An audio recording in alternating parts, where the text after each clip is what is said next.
अशाच प्रकारचे अनेक व्हिडिओ पाहण्यासाठी लगेच ग्रेट महाराष्ट्र या यूट्यूब चॅनलला सबस्क्राईब करा. नमस्कार शेतकरी बंधू आणि भगिनींनो, तुम्ही पाहत आहात ग्रेट महाराष्ट्र चॅनल. तुम्ही चॅनलवर नवीन असाल तर लगेच सबस्क्राईब करा आणि घंटीच्या चिन्हाचं बटन दाबा, म्हणजे आमचे नवे व्हिडिओ तुमच्यापर्यंत लगेच पोहोचतील. तर भावांनो आणि बहिणींनो, आज आपण पाहूया मुक्त गोठा म्हणजे काय, त्याला किती खर्च येतो आणि त्याचे काय फायदे व तोटे असतात याबद्दल थोडक्यात माहिती. तर भावांनो आणि बहिणींनो, दुग्ध व्यवसाय करणाऱ्या सर्वांना माहित असेल की गाय बांधून ठेवलेल्या असलेला गोठा आणि मुक्त गोठा अशा गोठ्याच्या दोन पद्धती असतात. बरेच शेतकरी आधी बंद गोठ्यापासून सुरुवात करून नंतर मुक्त गोठा सुरू करण्याचा विचार करतात. आधी पाहूया मुक्त गोठ्यासाठी किती खर्च येतो. मुक्त गोठा पद्धतीत खूप खर्च येतो असा गैरसमज असल्याने बरेच शेतकरी याकडे वळत नाही.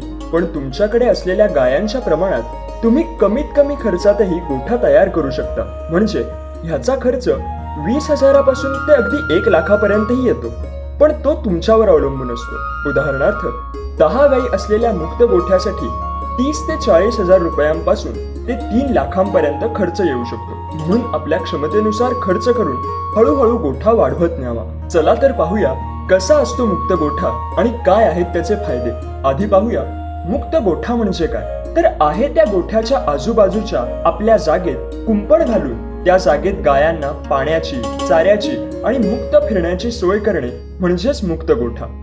थोडक्यात गाय मुक्त फिरती असणारा गोठा म्हणजे मुक्त गोठा. आता मुक्त गोठा का फायदेशीर आहे ते पाहूया. आता तुम्हीच विचार करा, कोणताही प्राणी, अगदी माणूस देखील बंदिस्त असल्यावर आनंदी राहील की स्वतंत्र? अर्थातच स्वतंत्र प्राणी जास्त आनंदी राहतील. तर अशाच प्रकारचे स्वतंत्र असल्यामुळे गायांचा स्वभाव शांत आणि आनंदी राहतो. हा झाला गायांचा फायदा. आता यात तुमचा फायदा काय? तर गाय आनंदी असल्यामुळे ती गाभ राहण्याची शक्यता बांधलेल्या गायींपेक्षा जास्त असते. हे अभ्यासाने सिद्ध झाले आहे आणि बरेच मुक्त गोठा चालवणारे शेतकरी देखील हाच अनुभव सांगतात. दुसरा फायदा म्हणजे गाय गोठ्याच्या परिसरात मुक्त फिरत असल्याने तिला तहान लागेल तेव्हा ती पाणी पिऊ शकते. आणि दुधाच्या व्यवसायात आहारा इतकेच पाणीही महत्वाचे आहे.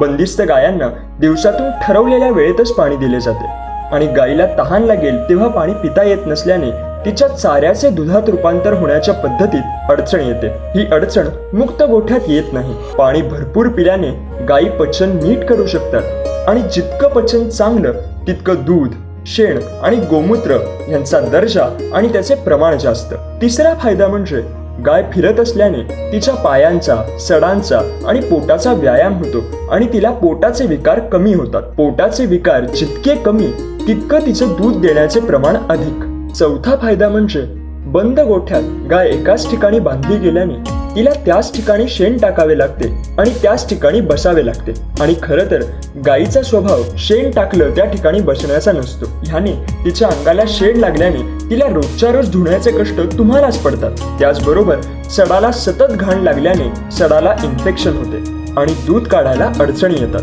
गायीच्या आरोग्यावर तुम्हाला जास्त खर्च करावा लागतो.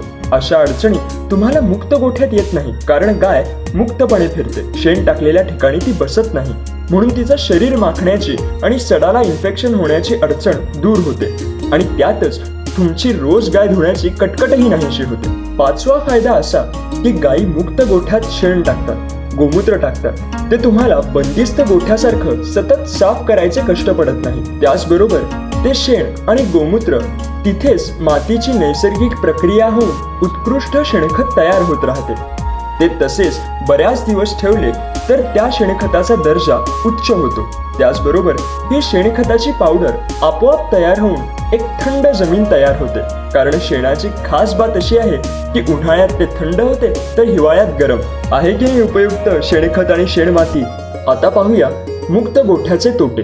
मुक्त गोठ्याचे तोटे तसे फार नाहीत, पण सुरुवातीला गाया एकमेकांवर उसळणे, एकमेकांना इजा करणे, त्यातून गाभण गायीच्या गर्भाला इजा होऊ शकते. तसेच गाया मुक्त असल्याने संसर्गजन्य रोग त्यांच्यात पटकन पसरतात. असे प्रकार होतात, पण योग्य काळजी घेतल्यास हे टाळता येते. तसेच कोंबड्या पाळण्याचा अतिरिक्त भार येतो, पण ह्याच्या तोट्यांच्या मानाने फायदे नक्कीच जास्त आहेत, नाही का?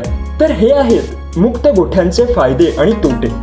आता पाहूया मुक्त गोठ्यात काळजी कोणत्या गोष्टींची घ्यावी. मुक्त गोठ्यात खरं तर फार काळजी घ्यायची गरज नाही, पण तरीही पुढील काही गोष्टी आहेत ज्या तुम्ही करायलाच हव्यात. मुक्त गोठा पद्धती सुरू करणार असाल तर पहिले काही दिवस गाय मुक्त सोडल्यानंतर 1-2 तास हातात काठी घेऊन लक्ष द्या. कारण मुक्त सुटण्याची गायांना सवय नसल्याने त्या एकमेकींवर धावून झुंज करू शकतात, इजा पोहोचवू शकतात.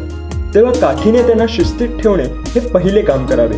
नाहीतर पायपूट म्हणजे गळ्याची रशी पुढच्या पायाला बांधून ठेवा, ज्याने त्यांना मुक्त फिरताही येईल पण दुसऱ्या गायांवर धावून जाता येणार नाही. तसेच गाभण गाय जास्त वेळ मुक्त ठेवू नये, कारण ती उसळली व तिला दुसऱ्या गायीने धडक दिली तर गर्भाला इजा होऊ शकते.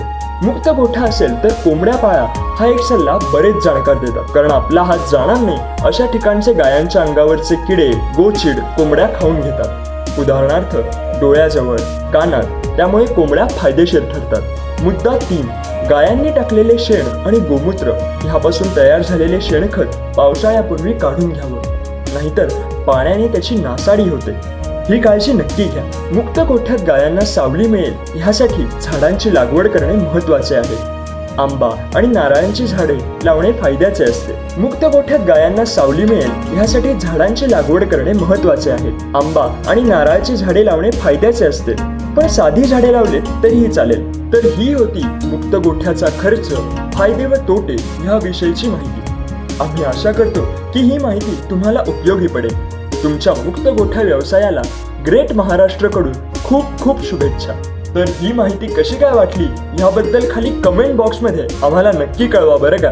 म्हणजे पुढचा व्हिडिओ आणखी जोमाने तुमच्या जवळ पोहोचवायला बळ मिळतं आम्हाला. तर सध्या तुम्हा सर्वांना मानाचा जय महाराष्ट्र, ग्रेट महाराष्ट्र.